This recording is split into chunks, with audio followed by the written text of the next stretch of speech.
my lovely students. How have you been? Good. Well, before learning, let's pray to Allah Subhanahu wa Ta'ala together.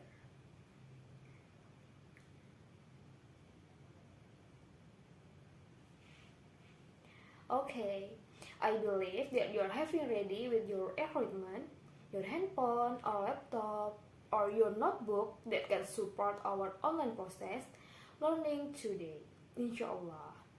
And I will check your absence in Google Classroom. So, please fill in your absence to Google Classroom after this.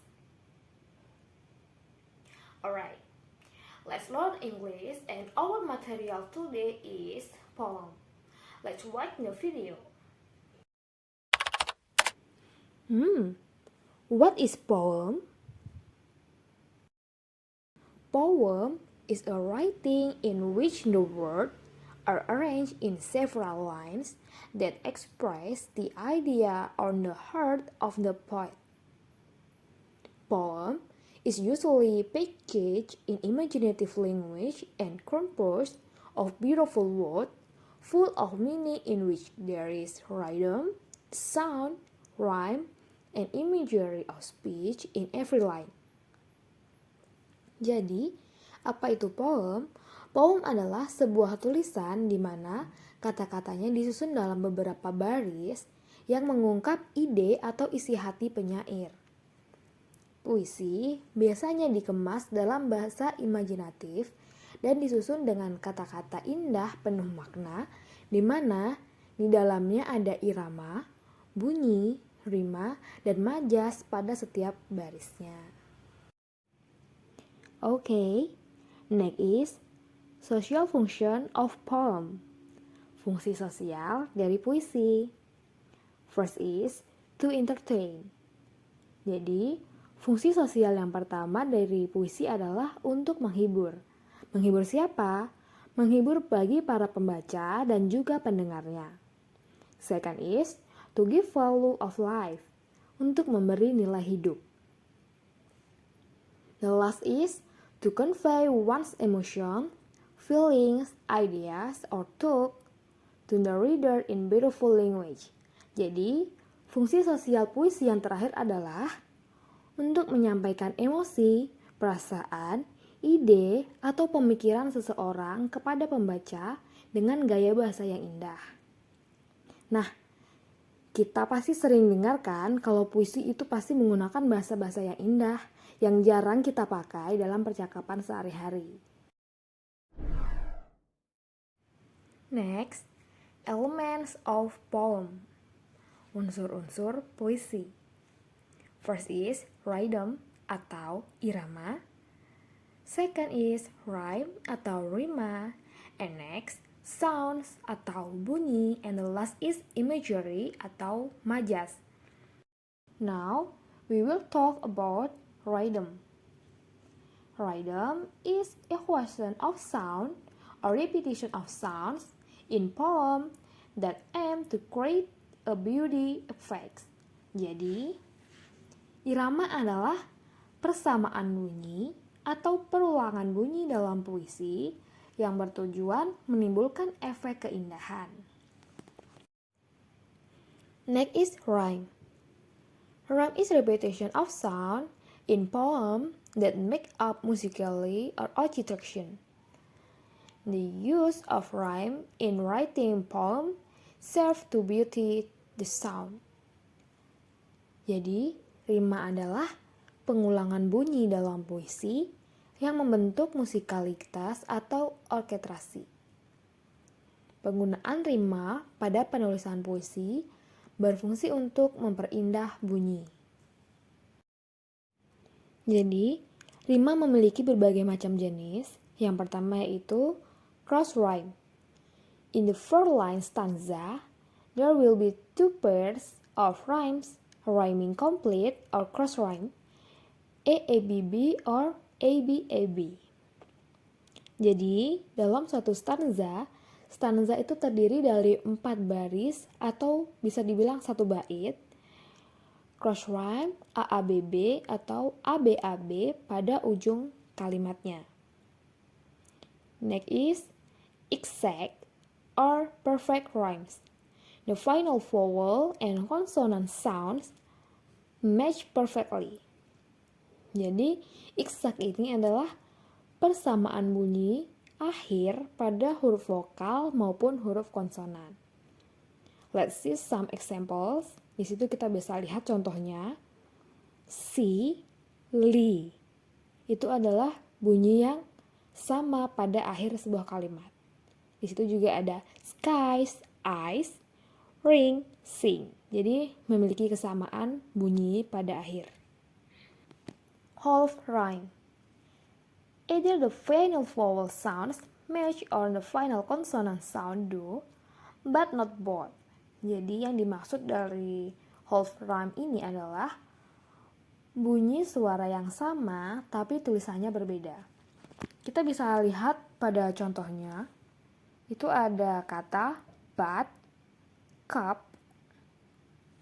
Itu kan memiliki tulisan yang berbeda, tetapi cara pengucapannya itu hampir sama. Hill, full, man, mean, seperti itu.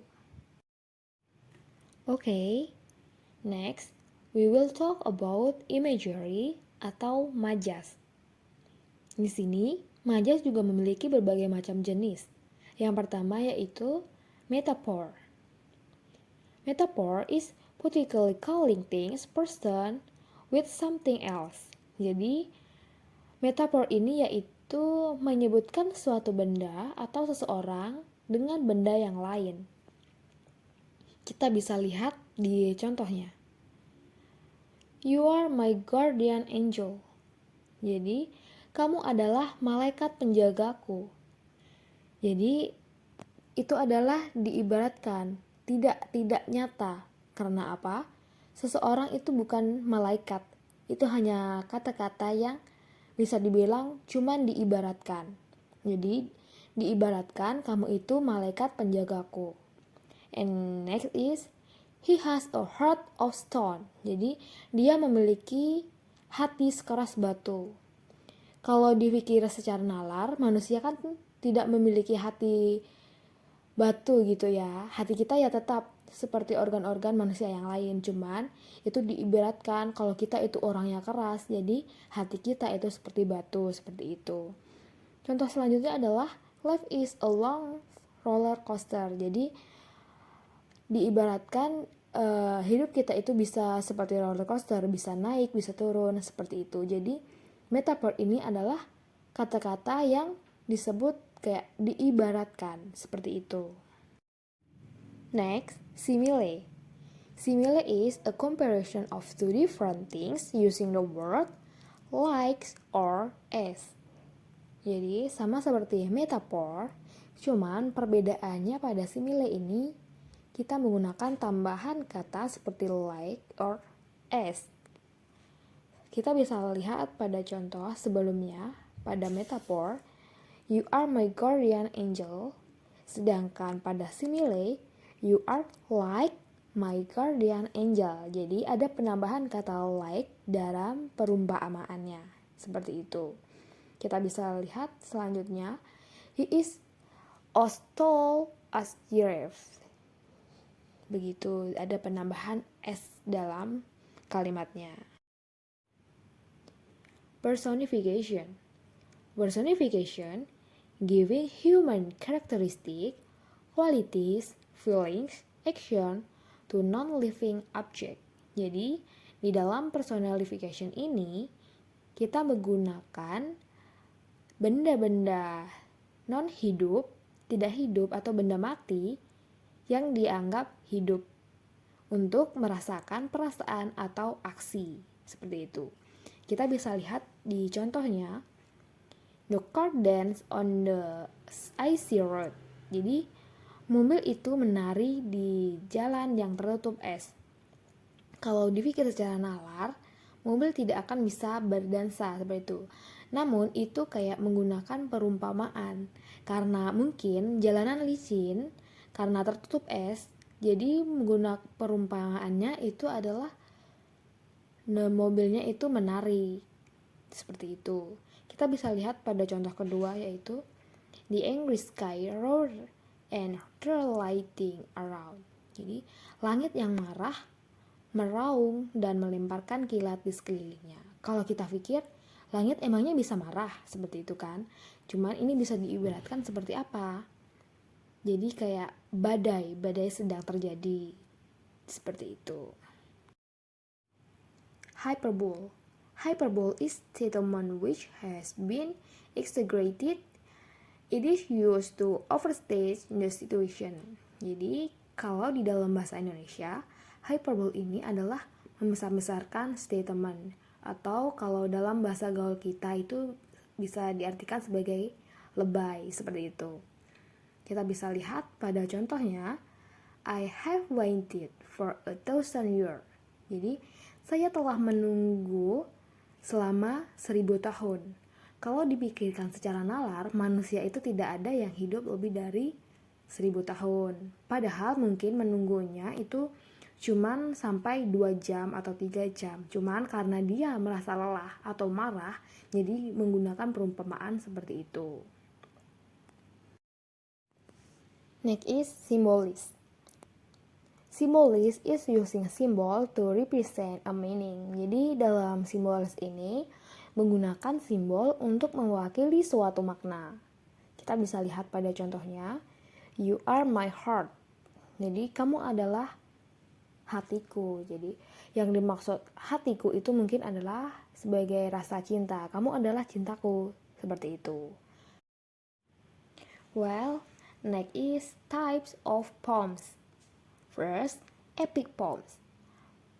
Based on myths, heroic figures. Jadi, epic poem ini adalah berdasarkan mitos atau tokoh heroik. Seperti itu. Next, narrative poem. Tell a story, characteristic, has plot and setting. Jadi, narrative poem ini adalah menceritakan sebuah kisah yang memiliki karakter, alur, dan juga setting. And the last is lyric poem. Poem that express a speaker personal thought or feelings. Jadi puisi yang mengungkapkan pikiran atau perasaan pribadi pembicara, seperti itu. Structure of poem. Stanza, rhyme, meter, line break. First, stanza. A stanza is a group of lines in a poem. It is often called a verse.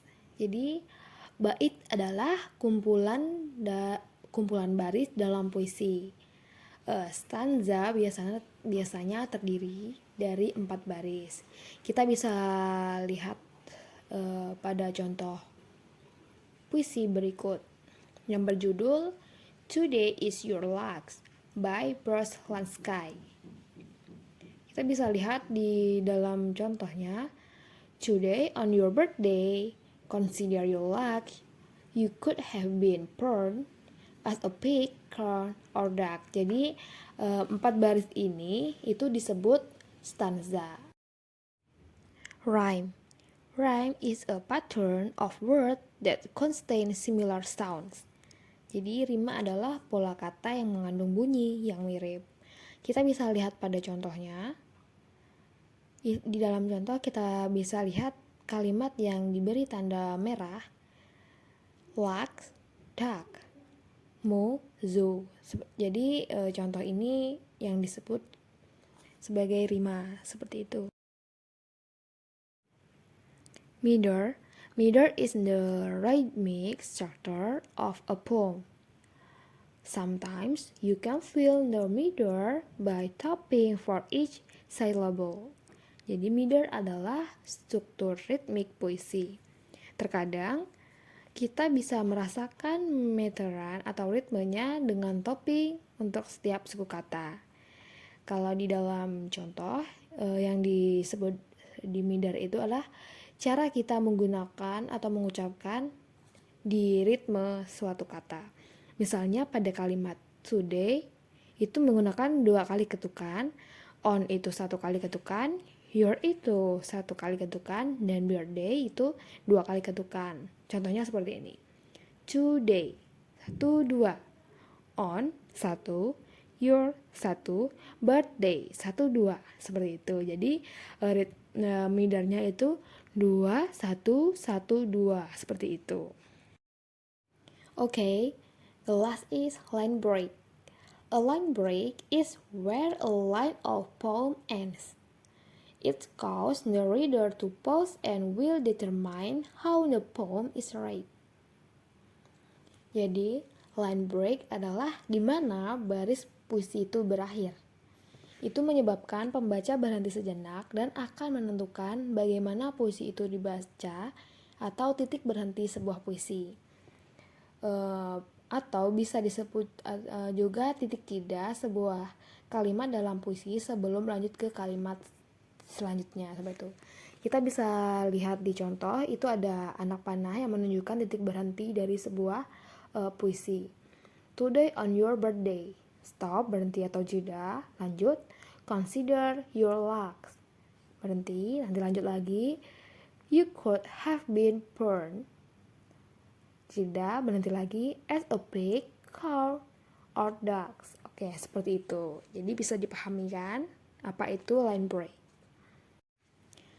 Alright students, that was our lesson about what is poem and its contents. Then I will close the class today. Good morning and wassalamualaikum warahmatullahi wabarakatuh. Have fun dear.